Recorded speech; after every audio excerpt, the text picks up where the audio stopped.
Welcome to this special edition of Island Tech Sports Talk. I'm joined by former Bermuda national coach Gus Logie, who's back on the island. You looked so relaxed. Thank you very much. Thank you very much. I am feeling very relaxed. Yeah. I want to take you back. You've played in so you've made 52 test appearances. You've played in some 158 one-day internationals, scoring 3 centuries. But it was the 130 against India 40 years ago. You remember that day? Man, 40 years ago is 40 years. It's like yesterday. When you look at what you were able to accomplish during your time in the West Indies uniform, what would you say would be some standouts for you? You know, Earl, many times people talk about, my career, and they think of it from an individual point of view as to how many runs you would have made, how many wickets you would have caught out, run out, whatever the case would be. And I always keep saying, more than anything, my career was a team, playing in a team for about 10 to 12 years and not being able to understand or experience losing a test series, to me, is more the highlight of my career. I played with so many great players, among them, against them. And I'm not going to consider myself a great player. I'm going to, but I played in a team of great players and I had great moments. But I enjoyed the challenges, the camaraderie, all the ups and downs that made a champion team that we were in the early 80s and of course into the early 90s. Right. When you first walked into that changing room for your first match, amongst so many talented players and standouts, what was your first moments like just being in that environment? Well, I was in awe. There's no two ways about it because, growing up in the Caribbean, you heard the names of the Clive Lloyds. You had a reverence for those names, In the early days, you talk about the Darby Sobers, the Lance Gibbs, the Canais, these are the names, the West Halls. These are the people that you heard so much about. And with Richards, and actually be in a team and in an environment with those individuals, it's just awe-inspiring. It blows your mind. And you wanted to do anything and everything to please those people. So if they said you had to get up early in the morning and run 5 miles, you get up in the morning and run 5 miles. If they say that to jump, they say how high, you didn't argue. You just wanted to make sure you saw smiles on their faces all the time. Every time they look in your direction, they can say to someone, this is someone who understands what West Indies cricket is all about. Because when you got into that team, they made sure that you knew why you were there. They talked about, the importance of West Indies cricket to our unity in the Caribbean. They talk about what it means when you're successful, how many people in England, how many people in Australia, how many West Indians who are living in the diaspora out there who may get up on a morning and find it difficult to go to work and look their bosses in the face because of their conditions. And when you win, you give them that lift. So we grew up understanding what it means to be a winner or to be successful, not only for ourselves as players and as a team, but for so many people out there who lives at the end of the day, were living in different conditions and in different environments. Yeah. Let me ask you, did the senior players take that role on in making sure you understood the significance of what it is to be a West Indian cricketer, or was it people just outside the game higher up? Well, it came from all quarters. Let's put it this way. The former players themselves, whenever they came to give their little pep talks, they will talk about it, talk about their era. They'll talk about the struggles they've been through. It always came back to a point of view. They made sacrifices for themselves and their families. Sometimes they would never reward it, but at the end of the day, that was not the purpose and the reason for doing what they did. They talk about Sir Frank Worrell, when, so many 100,000 Australians came out to cheer them. These are things that you cannot buy. And of course, when I came into the team, I remember Clive Lloyd taking myself, Jeffrey Dujon, and Harold Joseph, who were the young players in the team making their trip to Australia the first time in 1981-82. And he took us to a meal and he said to the young men, this is my expectation of you. What it means to put on that maroon jacket. It didn't matter who you played against, whether it's your tiddlywinks game, you still want to make sure that you win it, because that's what happens. People want to throw on you, they want to beat you. So it didn't matter. So you had to have that pride in wearing that blazer. And I think we all grew up with that. And then at the end of it, he would ask is, what are your expectations of myself as a captain and your expectations of the team going forward? So, once that indoctrination took place, I don't think it was difficult for us to understand the commitment level that was necessary, the responsibility that you had as a player, and of course, the strong work ethic that you need to maintain that. So that was a philosophy, that was the kind of upbringing I had. And I think I lived with that throughout my entire cricketing career and brought it into my coaching career as well. Yeah. You came through a time where we were still dealing with the elephant in the room, obviously black players going to places like England where sometimes you weren't accepted. How did you guys manage those times? Because they were still quite challenging at the time. Yes, they were quite challenging, but of course we had the benefits of having a few players playing in England at that time. I mean, many of our top players were county players, and they were established county players as well.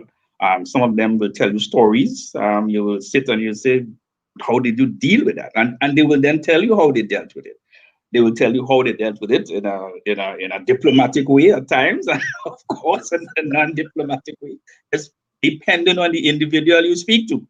So you as a young person now had to draw from those experiences. So if and when you were placed in those situations, you have an option as to how to respond. And of course, I remember many times going to Australia, especially in the early days, and the fast bowlers, the Dennis Lilly, the Thompsons, and all these guys will be coming at you and they'll be mouthing at you. The crowds will be saying things. And my response was always, thank you. It didn't matter what they said to me, complimentary or not. My response was thank you, and that used to take the mickey out of them. Believe me, they used to be hot under the collar. But we had other players who would say, okay, meet me behind the pavilion after the game, we settle the differences. When you saw your career coming to an end and you decided, you know what, I want to stay around the game and get into the coaching aspect, how did your mind have to shift from a player's mode to get into a coaching, especially at a high level? Yeah.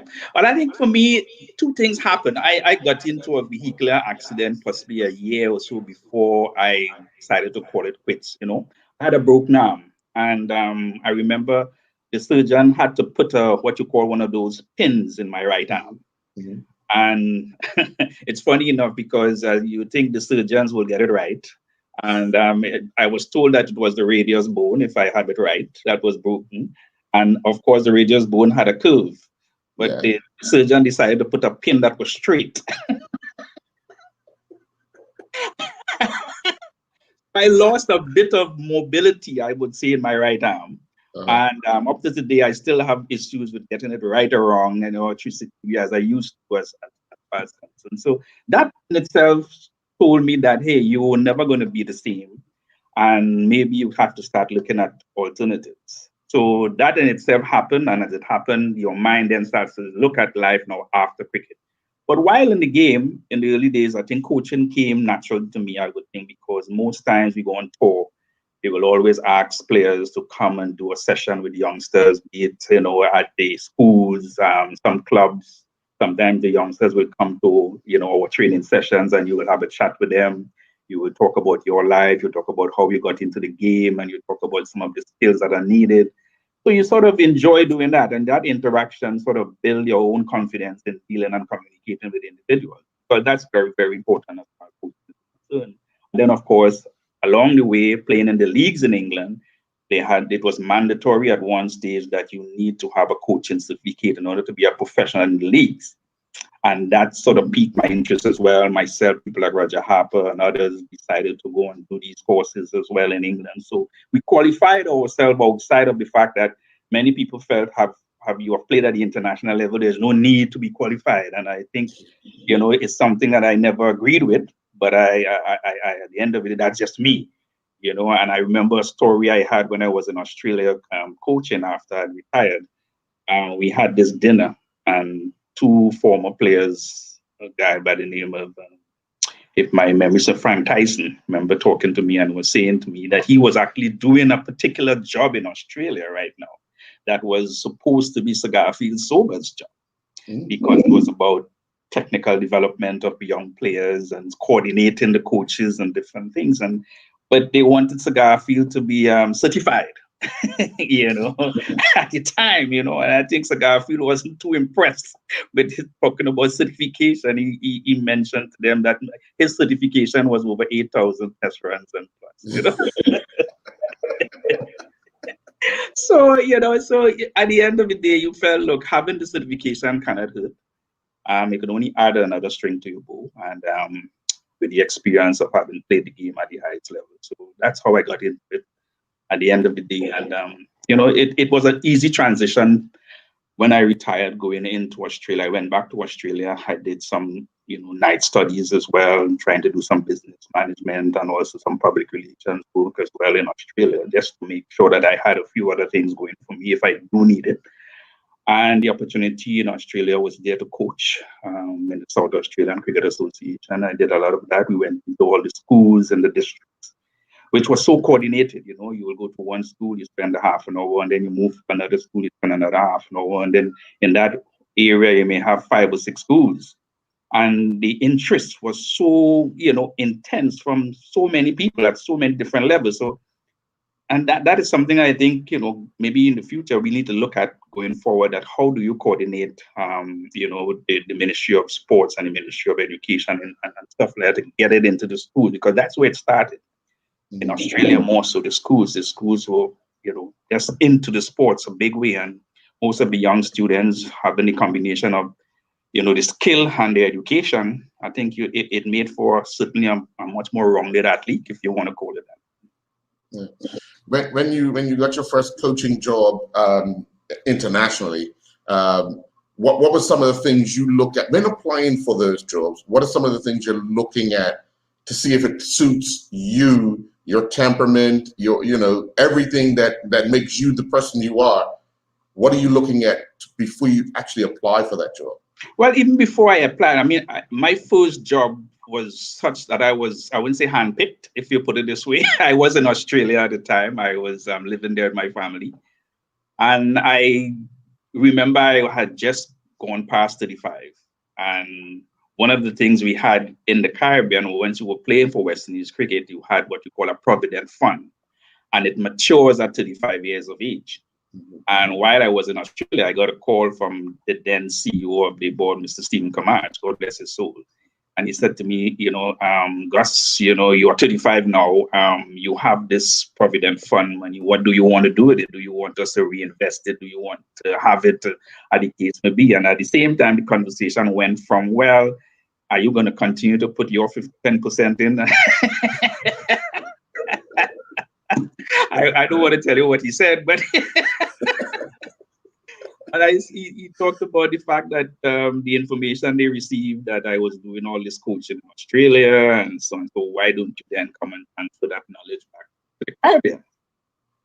And I said, well, let me hear what your thoughts are. And he said, well, there's on the 19 team that is going to Pakistan. Would you like to go with that team? And I jumped at the chance. I told my wife at the time, this is the situation. And of course, she was saying, are you sure you want to get back into West Indies cricket at that time? I said, sure, I would like to certainly give something back to my old people, that's how it was and stuff. So when I left Australia, I went to Pakistan with the under-19 team. It was Pakistan and also Bangladesh. We had a young Garrett Breeze who was captain of that team, and and Waybell Hines and quite a few, Rion King, a lot of these young players who part and parcel of that tour. And we had a successful tour in Pakistan. For the first time, we would have beaten Pakistan, in Pakistan in a test series. And that was a big thing for us at the time, because Pakistan was always a difficult tour, whether it's at youth level or at senior level, And we won there, then we went to Bangladesh. Of course, Bangladesh they never had on the 19 team. They had a senior, but on the 25 team. at the time now coming into international cricket, and they give us a good whooping. So I learned lessons on both sides of the fence. I know what it was to win, and then of course you know what it's to lose. And of course, as a coach, you start to develop, as I said, your own philosophy, which was really and truly inherited from when I started playing the game. So you talk about the commitment level that was necessary for the players and itself as a coach, because if you want commitment from individuals, you have to also show that commitment. And I always see my work ethic was also something that I had to transfer to the players. If my work ethic was high and strong, I expect that the players' work ethic will be a similar situation. And if, as a coach, I'm responsible in making sure that the plans that we have are cross the T's, dot the I's, and whatever the case may be, they themselves will also see the same thing happening with their game. So it follows on. So whatever I was going to ask of them, I must be prepared to also do. And I think that's how you lived the whole experience. So at the end of the day, we came back home, and I was then offered a 3-year contract with the West Indies Cricket Board, then work with the young people, the youths. So and that's where it all started, really and truly. Yeah. Fast forward a little bit, and you coach. You come to Bermuda. We have a massive undertaking because we're trying to qualify for the Cricket World Cup. You don't have much time to prepare the team in preparation for the qualifiers, but you hit the ground running. When you look at that setup back then, before you started, what was one of the things you thought you had to do in order to make sure that this unit was clicking once you arrived for the qualifiers? Well, I think the first thing is we got to go back a little bit because, I was here in 2004 with the West Indies team. Yes. We were preparing for the Champions Trophy in England. And right. After having such a rough time in England, the Test series, we decided we wanted to come to a place where we were away from the media a bit. We wanted a little bit of a downtime to regroup, to get ourselves together. And we thought, hey, Bermuda is a nice little island. Why don't we come to Bermuda? They have some really good cricketers there. They will at least give us a run, and stuff. And we came here, and I saw quite a few talented youngsters. I remember really and truly seeing the likes of the young Blakeney, and Stoville and a few other players that I saw when I came here. Clay Smith, we knew about him quite before. We knew a little bit about young Romain and Dean Minor. So some of the names we knew before. So when we came and we said, yeah, some good skills here. But I never expected to be involved with the team. So when I, was, I wouldn't say finished, but when I was unceremoniously moved away from the scene after the Champions Trophy win, I got a call and about your previous coach not coming back, Harper, and then of course I was asked if I would be interested in so helping the team qualify. And I said, okay, well, send the team to Trinidad because I'm in Trinidad. I said, well, let me see, what you have. Send the team to Trinidad. I'll work with them in Trinidad. And then, of course, make a decision if to come to Bermuda. And of course, some of the things that before the team came, I got, letters, I got phone calls about the challenge that I was going to take on. Some of it, and I have to say it, one of the individuals said to me, you're going to be taking on a bunch of sumo wrestlers.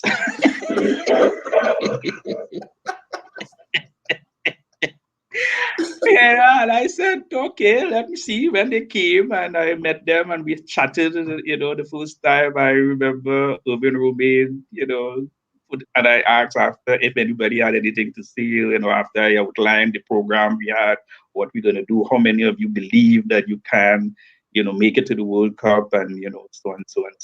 Of course, the Sluggos, Clay Smith, they all put their hands up because they believed, not everybody did, but they believed, And of course, I remember Irvin said, I have to say something, coach. And then he said, coach, you must think we're a bunch of boxers, no? I said, well, to be quite honest, that's an improvement from sumo wrestlers, Moving in the right direction. Yeah. So we had a good laugh about it, and then of course we started to do a bit of practice. At that time, I had a few people in that lineup to support them. You know, the trainers, Jeremiah, Clinton, Jeremiah. We had a few of the press around because in our training sessions and stuff like that, they wanted to see what we were doing, and you know they were quite keen because here is the novelty situation with Bermuda. Even though Bermuda would have played in some of our championships, national seasons before, but here the World Cup had that added interest, and of course we lined up quite a few clubs to play against us as well, and the experience was quite nice, and many of the players, as I said to them, it'd be nice to just sit down one day, look back on the times, and reminisce on some of the things that happened. They themselves, I think, would be falling over with laugh when they realize some of the things that happened, because I remember, again, we come back to a catching session we were having, and we were, of course, with the cameras around, and you were hitting the ball to them to catch, and they were dropping a few. And I had to say to the cameraman, could you just turn it off a bit? I said, please turn the camera off a bit. I think, we're not where we want to be as yet. So. No, but it was great. It was great. I remember, when the season, when the actual games were finished, yes, we had some interesting results and stuff. One of the things that I was saying to the guys, they got to learn that international cricket is such that even if decisions go against you, you had to take it in stride. You couldn't then react, some of it. So, there was some things that needed to work on at that stage.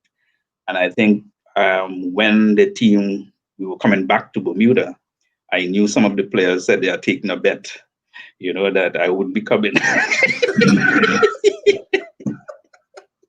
They said, there's no way he's coming with us after what he saw. And, so we got to the airport a little late that morning. So they were there saying, oh, some of the guys were saying, I won my bet. But when I showed up, it was okay.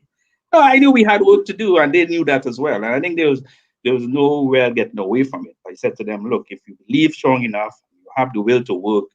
They told me that there were players in Bermuda who couldn't make the trip, and they're eager and keen. The McDins and some of these guys were unable to make it because of work commitments. And said, fine, that's great. But we knew what the objectives were. It was quite simple. Just qualify. So we had to do whatever was necessary to qualify. So our programs were, quite dynamic. At the end of the day, it was also quite versatile. It was flexible because we got to get people out to train. Some people couldn't go as a group, so you had to get people as individuals. So it was lunchtime. Sometimes the guys were available. They say, who's available at lunchtime? We come at lunchtime. So it wasn't unusual for me to be at the stadium at 12, working with one or two players. And then in the afternoon, you work with as many as you could. Sometimes early morning, you had a few. But the whole concept was that many of the players were trying to buy into what we wanted to do. So the objectives were quite clear. Qualify for the World Cup, what it meant, what qualification meant. And we talked about it. And of course, increased funding, opportunities, and I think all those things came together once we did qualify. Yes, you would always have negatives. As I said before, I went to Bailey's Bay and I just came to look at a game, and a gentleman passed and he gave me a note. And I looked at the note and it was a different team to one you had. He said, this is the team you should be taking to the qualifiers. I said, but this is some names that I don't even know. This is some like youngsters. He said, yeah, because it didn't make sense taking those other guys. Take the youngsters. You're not going to qualify in any case. So what are you worried about?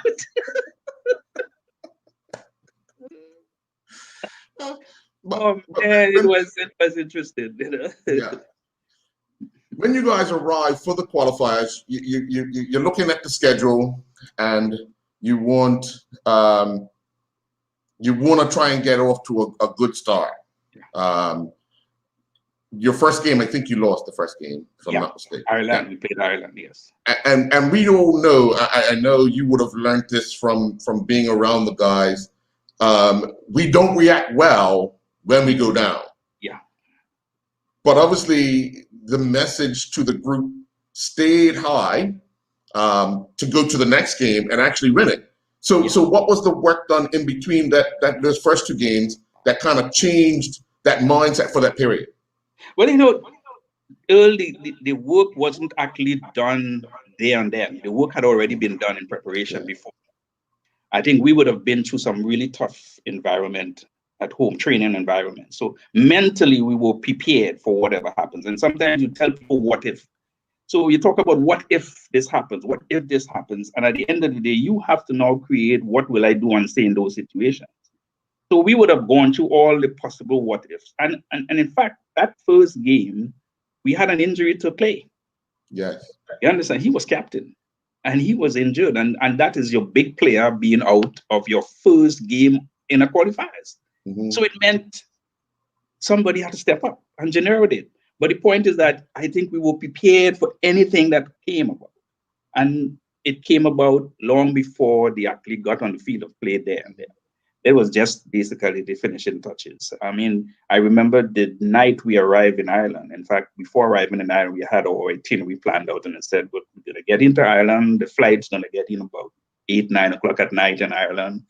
And we're going to have an early morning run at about possibly 5:36 in the morning. We never got to Ireland until around possibly 2 or 3 o'clock in the morning because of the delay in England and whatever. Hmm. But everybody was saying, well, okay, well, most likely that run is off. Because if you arrive at 2, you do born in the run. And I said, no, I want to see exactly what we're made of. And they all came down. Right. They all came downstairs and we went running, and at the end of the day, told me that mentally the guys were strong and they really wanted this. Yeah, they really wanted this. So, I had no doubts. I remember after that game, we talked about it, and yes, plays out. Somebody now has to step in. If it's an opportunity for somebody else to lead the team one, and somebody else to also make a name for themselves, and players accepted that, quite necessary, and it was good. We played against UAE, I believe, next, and that was a tough one. We won it in the end, and I think after that, the confidence just went sky high. Yes. The sky, there was a limit. And then, of course, the final game against USA, I think, I remember saying to Gennaro that I said, Gennaro, I had a dream last night. In fact, I told the team I had a dream that we scored 300 plus and Gennaro got 100. And after the game, it happened where we did score 300 plus and he got 100. And one of the guys said, Coach, if you dream anything about me that is bad, don't tell me, please.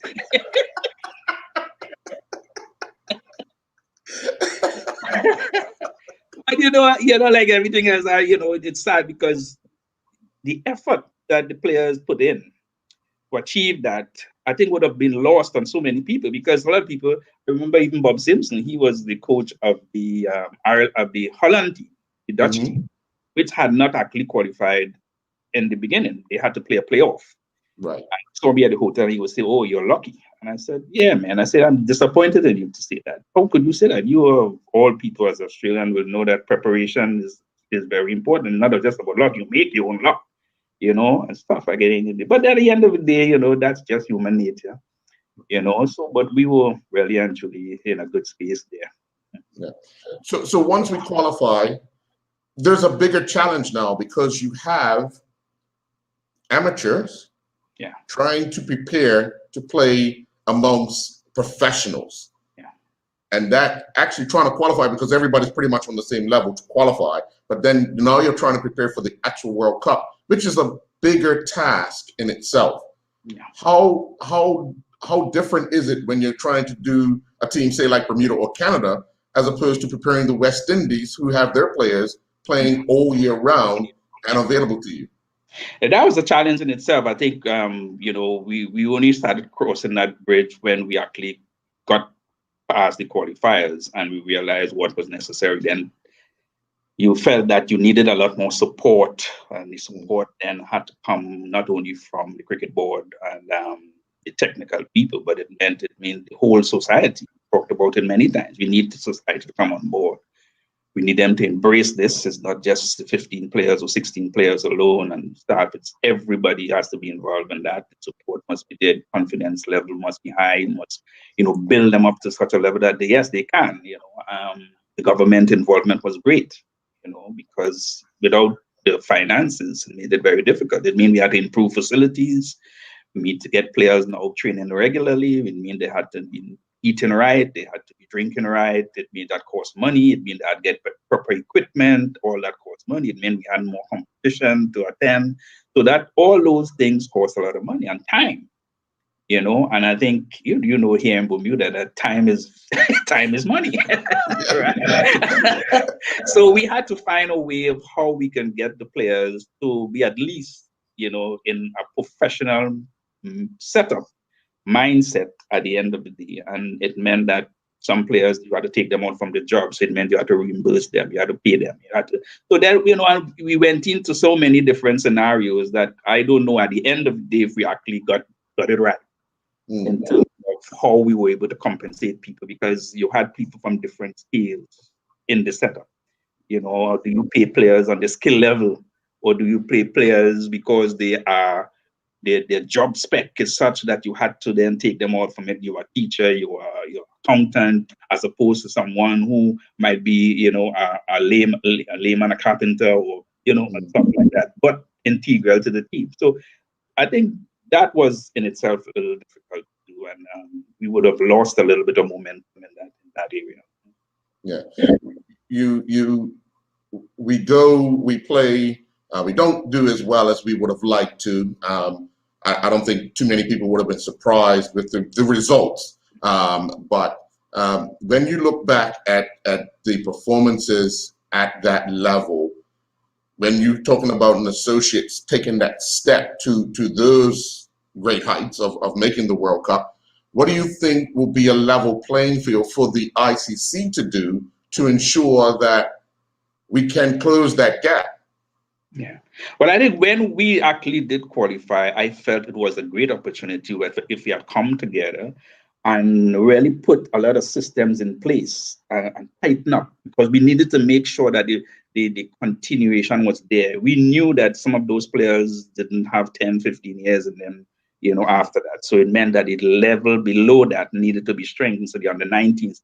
And in that time, the under 19 qualified for World Cup. Yes, I think the women qualified for World Cup. So it was almost at every level there was some success. And therefore, we need to really work hard at now bringing those others up to the level and keeping the interest as high. I think, there's no doubt that we were competing at that level, but we were also competing against what you call cup match. Yes. So it was a situation where for many, and not only many, fans or supporters of the cricket, but also the players who still felt that cup match was the ultimate and is the ultimate as far as Bermuda is concerned. And we used to have a lot of issues, as you know, trying to get players to understand that, yes, play a cup match, but representing Bermuda should be the ultimate. And many times we will go on forward without our best players because of that conflict. Right. So that was also an issue, But I felt that we could have, and we maybe could have been in a better space if we had then done the kind of planning that we should have planned for the years following that World Cup. What happened in the World Cup was, to me, it was an honor to be there. The players played against some of the best in the world. Hey, so many teams want to get to a World Cup, and to have World Cup champion players in your team, whether they won a game or not, is irrelevant to me. The point is, you are on that stage. You understand? And you have been on that stage. There's nothing saying you cannot be on that stage again. So there is something for the young players to emulate. And I'm certain so many players, not only in cricket, but in other sports, would have seen those guys out there and said, look, I might be better than this guy. Maybe I can make it to a World Cup. I can make it to an Olympics. I can make it to whatever I want to put my mind to it. I can do it. Coming from a small island, and I keep saying to the guys, your dreams, can be bigger than, what is in front of you. Not because you come from a small island, you can't dream big. Right. And you can't aim big. So we always used to talk in those terms. What happened in that World Cup, many people may not have celebrated. But Malachi Jones, at 17 years old, young man, bowling his first ball in a World Cup, took a wicket. Yeah. Now that didn't happen too regular, maybe once or twice in the history of World Cup cricket. Lever, again, debutant, first ball taking a catch. And up to today, this guy is celebrated throughout the world, whether we like it or not, as an icon and the face of our cricket in Bermuda. You understand? For taking that catch. And again, did we promote it? Did we manage it? Did we market it to our benefit? No, we didn't. We were focusing more on the negatives instead of saying, what are the positives that we got out of it? And I think so many positive. We got so many young players, opportunities to go to Australia, players opportunities to South Africa, some players go to the Caribbean. We had umpires going on courses. We had, people coming from overseas coming and teach us here in Bermuda. We had, match referees coming to Bermuda for the first time. So many things happened. And maybe we did not, at the end of the day, maybe make use of in the best possible. Then you had a bit of Stanford, so that was also important. You had, former players coming, giving their support and the expertise, and then you had facilities, being built in some areas, improvement being done. These are things had to be maintained. Yeah. When you make the switch from the men to the women, obviously due to the, how I want to put this, the level of play, your coaching style has to change just a little bit. Wouldn't you agree? Yeah, but I went into the women's game after, thinking, well, maybe I'm winding down. Let's put it this way. I've had a long run. I was with Trinidad. We had just won 2 back-to-back Super 50. We didn't do as well in the 40 because we had a young team. In fact, that last season we were 3rd. And you felt, but there was a lot of, let's put it this way, a lot of. And it's only a fact that discipline starts to creep in. People start to make a bit more money. And because of that, sometimes they feel you can't, really instruct them. They don't want any rules. They don't want any regulations. They want to be free to do what they want to do, when they want to do, how they want to do. So you felt it was difficult, and I felt the women beginning to show some promise. Maybe if I can help, assist, whatever, with the women's program, I will certainly do that. Henry Springer was coach of the women's team, and he said to me, look, why don't you come on board and help me out, and so on. So I said, no problem. To be quite honest, I never took any long-term commitment at that time. It was almost 6 months. If I'm available 6 months, I work 6 months. Almost like a contract, if you want to call it that, because you still wanted your freedom to do whatever you wanted to do. And that's how it was. So I was involved with the women's team, and it lasted for possibly about 2 years until I was in the interim position. But yes, coaching a woman is different because in the women's game, whereas the men's game is faster, it's stronger, it's everything. You're moving quick. You have to now slow it down a little bit. So when I was hitting that ball to Roman and these guys who were dropping it at the pace I was hitting it, and I couldn't do that with a woman. Right. So I understand my wrist movements now had to be a little bit slower. So I and all had to readjust, and of course trying to teach, you're really and truly teaching the game at that level more than anything else, even though they're professionals, but you're really teaching the game, trying to get them to understand what, partnerships is all about, trying to understand what, their thought processes are all about, building innings is all about. So it was completely different. But there were some good moments because there were some talented young ladies in the Caribbean, and certainly we expect a lot more from them in the future. Right.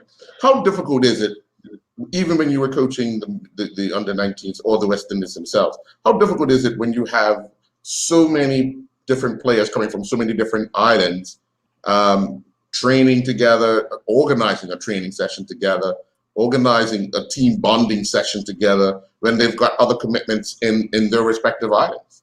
Yeah, that's always been a challenge. It's always been a challenge, but I think the main thing, as we keep saying, is that we need to make sure we set objectives, set guidelines. We know what we're here, why we're here, what we're here for. And once we can establish that, and you get buy-in from the players, and most times you get buy-in from the majority, you don't get buy-in from all. Because again, some people come into a team environment and they are a little bit more individualistic and they know what they want to achieve. And sometimes whatever the team wants, they are not willing to do it. Simple thing, they're not as flexible as you want them to be. You might have a player who is very good as an opening bat, but in the context of the team, you might say to him, look, if you bat a 3, you might be even more effective for the team. You understand? But that has to be buy-in from him as well, or her. And they're saying, and I'm an opener, and I am not going to go 3. So you do have issues like that, and you have to deal with that as you go along. So it's about constant communication, constant, talking to individual, letting them see the bigger picture at the end of the day. So once you can get those kind of things going, you certainly makes it a lot easier. But Earl, one of the things about it is that when I was involved in Western cricket, not those days, it was just myself as a coach. Really and truly, when you look at it now, you have teams with coach, assistant coach, bowling coach, fielding coach, batting coach, all different type of coaches, right? So Yes. you really actually, as a coach, head coach, you are really actually what you're doing is managing people more than anything else. So you're Right. managing your team, you're managing your support staff. Whereas in the early days, it was yourself, you had a manager, you had a trainer, and that was it. We won a championship trophy in England with myself as coach. I had no assistant, basically. I had a physio, a trainer, and at the end of the day, I had a manager. And, so, but when you went to England, you saw the opposition and you see they have, analysts and you have this and you say, well, what's going on here? But in spite of that, you were able to win something. So it tells you that at the end of the day, if you have the team and it is, they understand what the processes are all about, they understand and they appreciate what you're trying to achieve. With the skill level within the team, you have a situation where players themselves have to take on more responsibility. You have leadership within the team and you give players leadership roles and you say, okay, you are going to be handling the bowling, you're the bowler, you're in charge of the bowlers, you're in charge of the batters, and you have your discussions and you come together. So you have to utilize the resources then that you have within your setup to get the best out of them in any given situation. Mm. In 2022, the Commonwealth Games will see the introduction of women's cricket. Mhm. As we know, the Caribbean compete in the Commonwealth Games as individual countries. Countries, yes. If hypothetically Jamaica or Trinidad qualify for this, could this be something of the sorts of kind of breaking away from West Indies cricket? Well, no, I wouldn't say it would. I really don't see that. I mean, we've had a lot of people talking about people going on their own, especially when the West Indies team are not doing well. And people feel some of their players are being sidelined, they're being disenfranchised. And especially in the men's game, when you had a T20 tournament where Trinidad was dominating the T20 tournaments, they feel that only 4 or 5 of their players are selected to the West Indies team when they should have the whole team being selected and they wanted to go on.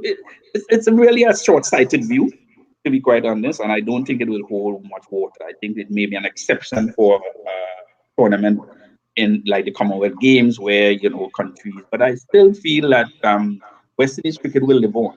We just have to understand and appreciate the relevance of where it came from, where it is now, and possibly where it can go in the future. And especially now in global environment where finances now it's a little bit more difficult to come by. It makes it very difficult for individual territorial Australians to have their own team and sustain for any length of time. You may have a good team like Barbados usually have a very good women's team and they dominate sometimes the Caribbean tournament all the time. So maybe for Barbados they may do well, maybe in 1 or 2 tournaments, but long term I don't see it happening. I still believe that the West Indies is still going to be the best bet, and trusting that see it that way.